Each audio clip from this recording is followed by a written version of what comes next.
After the disaster of Morecambe last weekend, Rovers head into their first home game of 2022, needing a victory to get their survival bid back on track. A 3-0 half-time lead turned into a 4-3 defeat against one of their relegation rivals, with Saturday's visitors Fleetwood another team fighting to avoid the drop. Gary McSheffrey's first home game as permanent manager sees him go up against another young coach in Stephen Craney in the opposition dugout. It's another 6-pointer at the bottom of the table as Rovers take on Fleetwood.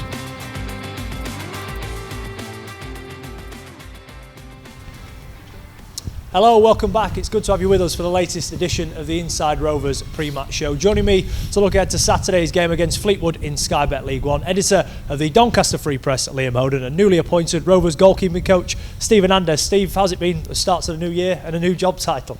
Yeah, it's been a bit of a roller coaster for myself. 5 weeks. I obviously got the news about Paul, and yeah, since then it's just been absolutely crazy. But settled in. The staff have been superb with me. Obviously, I've known them for a long time, doing my previous role now for 4 years, and actually fitting in quite nicely now. And yeah, just getting on with the situation, and hopefully fortunes will change now. Liam, what about you? A good Christmas and New Year spent with the family? Not too bad, not too bad. A bit of COVID in the house, but we got through it okay. Good stuff, good stuff. Before we get to it then, let's take a look at what's coming up on the show tonight.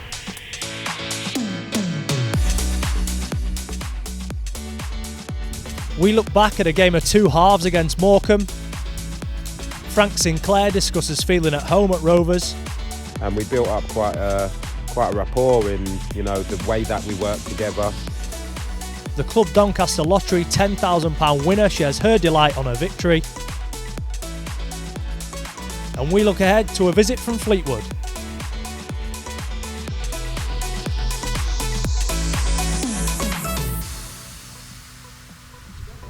Steve, a whirlwind few weeks, and take us back, I suppose, the start of December really, when you were first asked to take the reins on a temporary basis as goalkeeping coach. Yeah, I got a phone call from Kirsty that afternoon, obviously telling me the situation, which for myself it was a massive shock.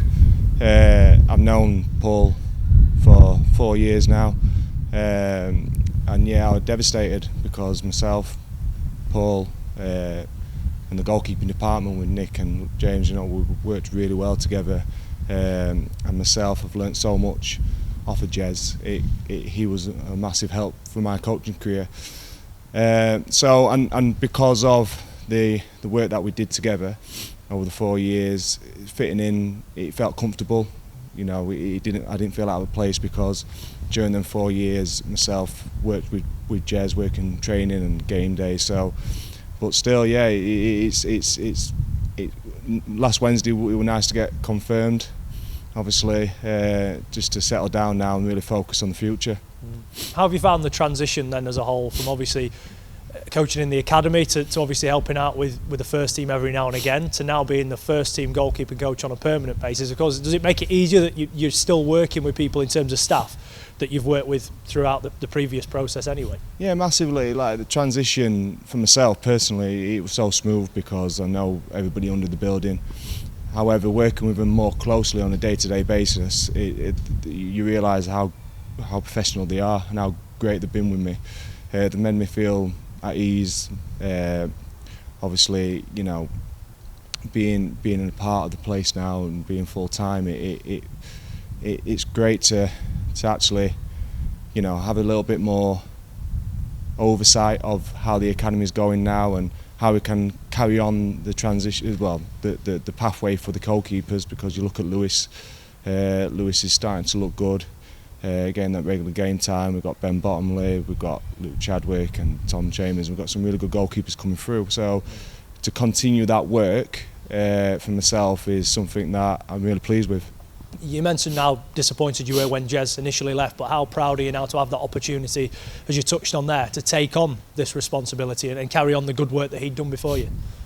Yeah, it's like I say, mixed feelings at the time, as I state, because he's a friend as well as a work colleague, but I wanted to continue obviously what we've been building, the four of us in the goalkeeper department, and to have that now responsibility, that allows me to continue that work and maybe change a few things in regards to the scholar programme and the first year pro, getting them out on loan, and just continue that work.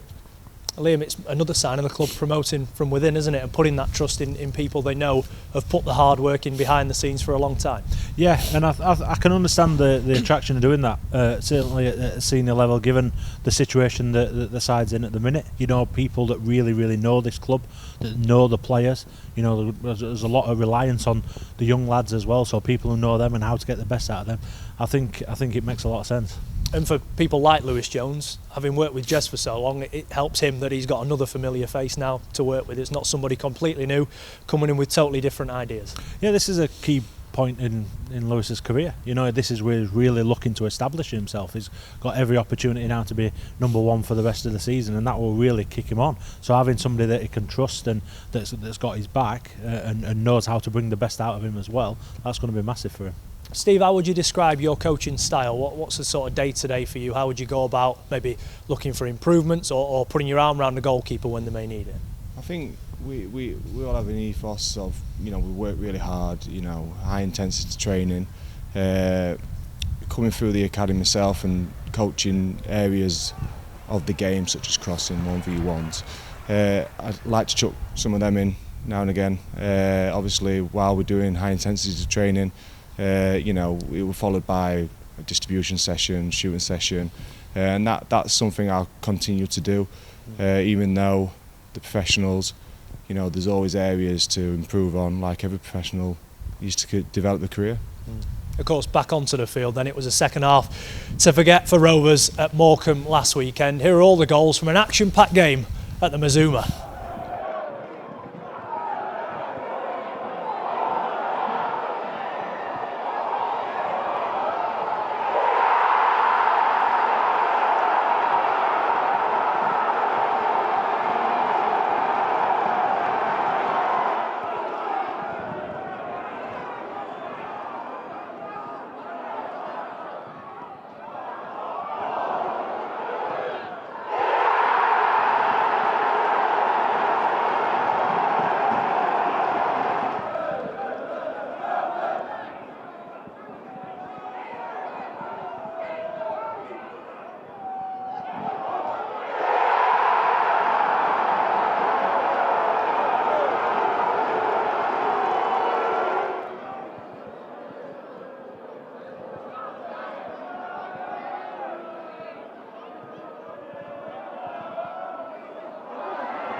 Liam, for 45 minutes last weekend, it looked like being a very enjoyable afternoon on the coast. What went wrong? Well, it was just everything that had been done well in the first half just seemed to stop. I think the loss of Dan Gardner and Omar Bogle were massive. Certainly in making the ball stick in attacking areas, which just really helps to relieve the pressure when you're under the cosh a little bit. That really went against Rovers, but it would just seem so difficult then once that first goal went in for Morecambe. It seemed really difficult for them to turn the tide. They weren't doing things, making the right decisions and things like that. As I say, I couldn't get the ball away from the danger zone, and it just slid from there. But for 45 minutes, up until half-time, everybody's probably looking at it thinking, Gary's got the job permanently. The players are clearly responding to that and happy about that. Arguably the best 45 minutes of Rovers' season so far. barely scored a goal away from home all season. All of a sudden there's 3 in one half of football. It looked like things had clicked into place. It was just relentless. That's what was great about it. It was really, really enjoyable to watch it. I think Morecambe certainly had their say in the first half as well, and probably unfortunate to be 3-0 down, but Rovers just kept going, and that determination to get the ball forward quickly, to keep pressing and pushing. That was great to see in that first half, and hopefully forget what happened in the second half and carry that forward, what we saw in the first. Steve, yourself and the rest of the coaching staff must have been delighted at half time. I mean, I know you'll have discussions as the half's going on, but you must have been looking around at each other as Joe Holloway's putting us 3-0 up and thinking, yeah, you know what, we're on the right track here. Yeah, definitely a game of two halves. The first half, they were fantastic. I think, probably one of the best performances, 45 minutes they played for a long time. And obviously the 2 injuries at half time forced the gaffer's hands to make changes. And I think when Dan came off and Omar, the tides swung in their favour a little bit. But like you're saying, the positives from that 45, there were so many, and that's something we want to build on. Obviously, we're very disappointed in how the second half developed, but the bigger picture is that they can play good football, they can score, and we want to build on that 45 minutes, and obviously put the second half to bed. It shows that the quality is there, doesn't it? For many people who may have been doubting that, 3 goals in 45 minutes, it shows that when Rovers are at it, they can score goals and they can create plenty more chances as well. Yeah, I think the injuries as well, obviously the injury situation has not gone in our favour, but that's football and that happens, and I think having the likes of Dan back and Omar just in the team, just changed the performance massively. And we've got players coming back from injury. Hopefully January is kind to us, and we can really build on that and hopefully give it a really good go. It shows though, Liam, there's a lot of talk about what Rovers may or may not need in January. 2 experienced players come into the team, they go 3-0 up at half time. Those 2 experienced players come out of the team, they lose 4-3. It shows that with just a couple and a bit of experience just blooded into the team, it can make a massive difference. It can be, and that's been a message that's been running throughout the season since the last transfer window closed, really, and certainly over the last few months. That need for experience. We saw it. I thought that Dan Gardner coming in, he really grabbed the game by the scruff of the neck and really set the tone, and I think that were really, really important. That's what Rovers have lacked, somebody to really take the game on and drag everybody with them, and I thought he did that.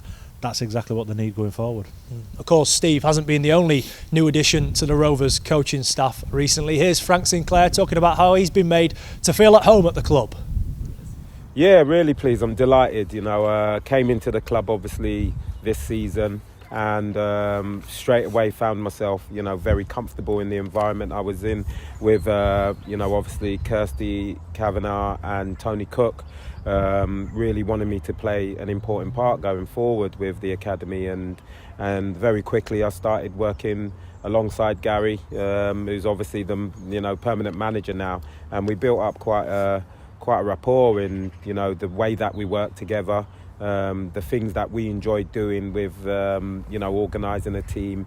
Gary being quite attacking minded as well, obviously through his background of the way he played, and me, I like to organise the defensive side of the team and the structure of that. So the balance has been excellent. That when I have came in on my 3 days and worked with Gary with the under-18s, we found very comfortable in each other's environment. I think fans will also have noticed that you're the kind of more animated one on the touchline, whereas Gary seems to be a bit kind of, a bit calmer, I guess. What is that dynamic like? Yeah, it's fine. I think we're both being ourselves. I've always managed him and coached in my own way and with my own personality, and I think Gary's personality is a lot calmer. He's very much the thoughtful type of person that just takes a step back and analyses the situation. I'm more of a coach in the moment, so I think the dynamics will work well, because there are times in games where the information that we need to get across instantly is something that I feel is one of my strengths, and it gives Gary the opportunity to to basically, you know, overlook the whole structure of the team and stuff. So I think, you know, it's been great as we've been, you know, learning much more about each other. Steve, Frank there, obviously his enthusiasm is clear for all to see. He's probably the most enthusiastic in terms of antics on the touchline of you, him and Gary. What's it like having him with such his experience in the game alongside you and the staff? Yeah, Frank he's been brilliant. You know, Frank's not been with the club that long, but he came in obviously as 16s transition coach, and obviously he's been helping with the 18s. But his knowledge, his experience is second to none. And like I say, his enthusiasm, everybody can see that. And you know, for a man of 50, you know, he's got more energy than me. So I'm quite jealous of that. But another a great addition. Somebody who really is doing it for the right reasons. Just like the gaffer. The gaffer, obviously, he's been here doing the role as long as what I have. He's worked his way through, knows the club really well. And having Frank to that addition, you know, the team, the staff, it's building nicely. Of course, a few players have said that it's sort of good cop, bad cop in the dressing room and on the training ground. Is it clear to see the players taking on board different instructions? You've got Frank, who maybe will go about it there and then and get his point across quickly, whereas Gary seems to be a bit more sort of waiting patiently to sort of assess things before he says something. Do you see that with the players, sort of taking on board different instructions from both of them? Yeah, they've got different styles, but they're both constructive, and I think the players respond really well to that. You know, they both got huge experience, played at the highest levels. You know, and I think the respect that the players give them is there to see. And like I say, the players have been superb. Obviously, it's not been easy for them, but now things are settled. You know, they work really well with the gaffer and with Frank. It's not very often at a club that you'll have someone like Frank just in the background with the under-16s who's played so many games at the top level, Liam, and I think Rovers are fortunate that he can assist Gary and Steve and help them all along the way. Yeah, it's a massive bonus to have that to call upon, as you say, played so much at the top level. You know, he adds something different as well to Gary in that he's got that defensive experience as well, and where Gary's more up at the top of the pitch. So yeah, it's a good dynamic, and the different personalities seems to work really well as well.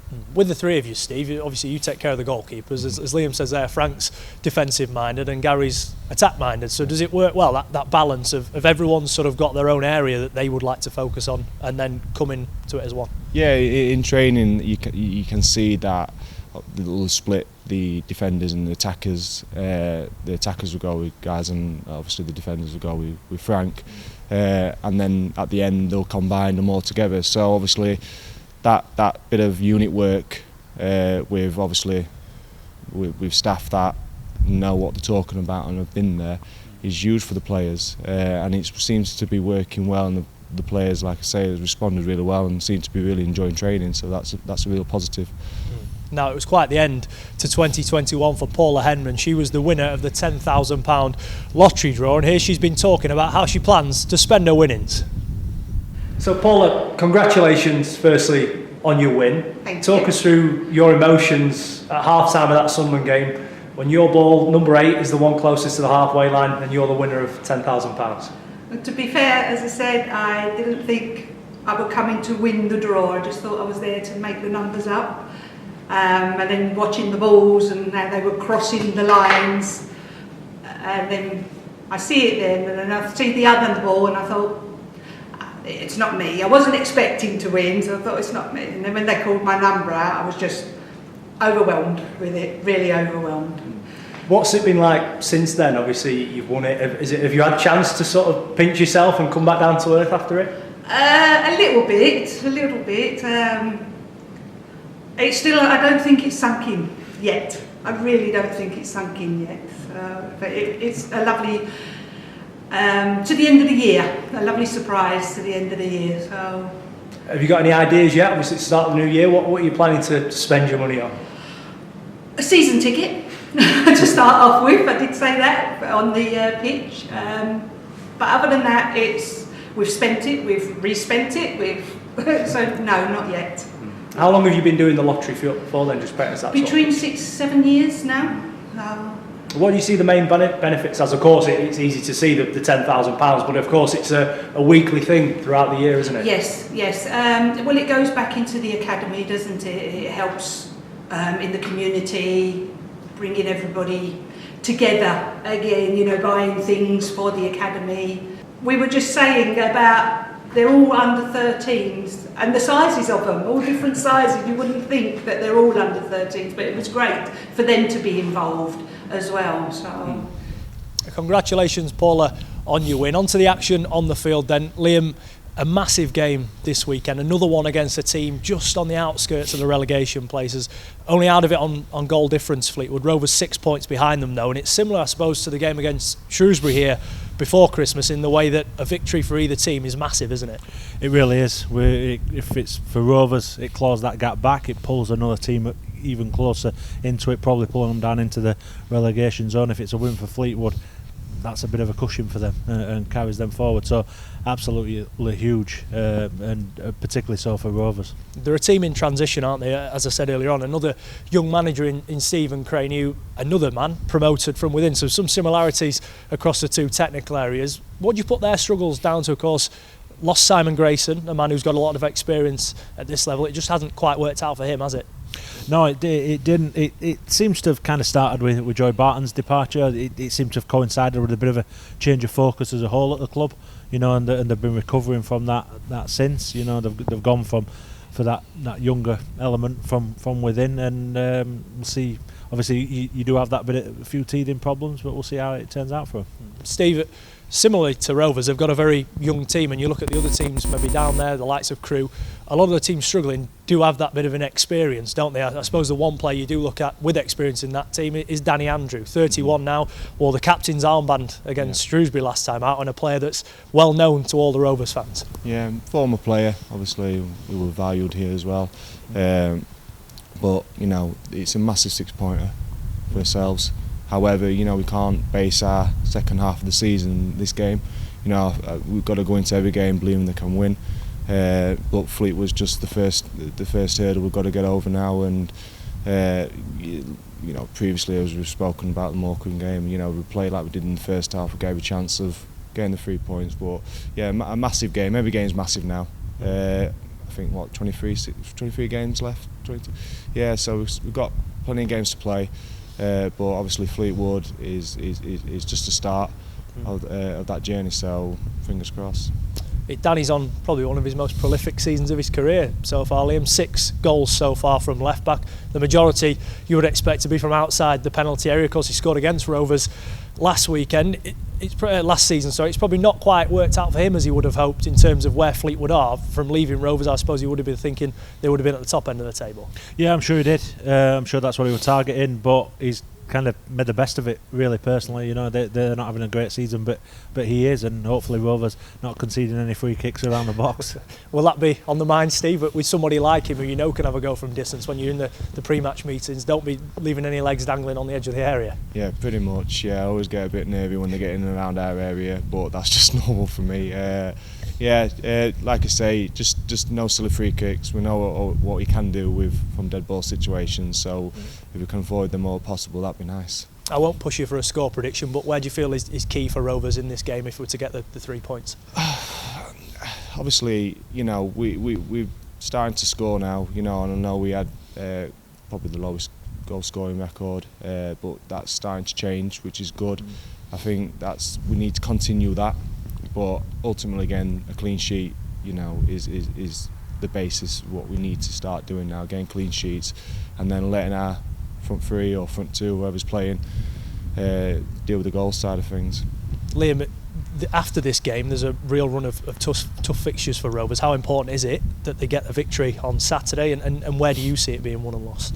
I think that it's obviously massive. They're going to start putting wins together now, to claw the way out of this situation. That goes without saying, and even going into this tough run, you can't go in thinking anything other than we need to win this football match. But it's against a vulnerable team as well. I think if Rovers can start, I'd have started at Morecambe.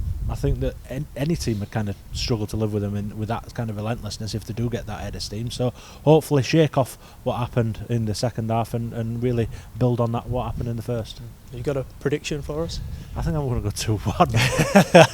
Liam, Steve, thank you for your company. Thank you at home for watching as well. Come down and support the lads this weekend as they go in search of their first win in 2022 when Rovers face Fleetwood.